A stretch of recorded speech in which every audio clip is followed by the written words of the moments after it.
যারা অল্পতেই হতাশ হন। আমরা কেন জানি বর্তমান জেনারেশনের যুবক যারা আছে এরা কিছুদিন যেতেই না যেতেই হতাশায় মেতে ওঠে। কি কারণ? যখনই তারা মনে করেন এসএসসি বা এইচএসসি পাশ করে, এই পাশ করা হয়ে গেলে তারা হতাশার মধ্যে পড়ে যে আমার ভবিষ্যতে কি হবে।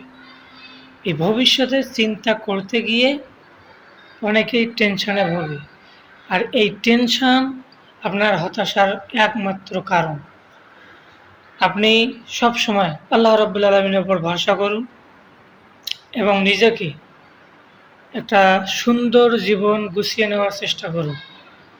পড়ালেখার পাশাপাশি কিছু করার চেষ্টা করুন যাতে আপনার পরিবারের হেল্প হয়, এরকম কিছু করার চেষ্টা করুন। দেখবেন ইনশাআল্লাহ আপনার জীবনও সুন্দর হবে, টেনশনও থাকবে। এই টেনশন থেকে যদি বাঁচতে চান, হতাশাগ্রস্ত থেকে যদি বেরিয়ে আসতে চান, আপনার উচিত হবে 5 ওয়াক্ত নামাজের মধ্য দিয়ে ইসলামের আইন মোতাবেক জীবন পরিচালনা করা প্লাস কিছু করা। ধন্যবাদ সবাইকে।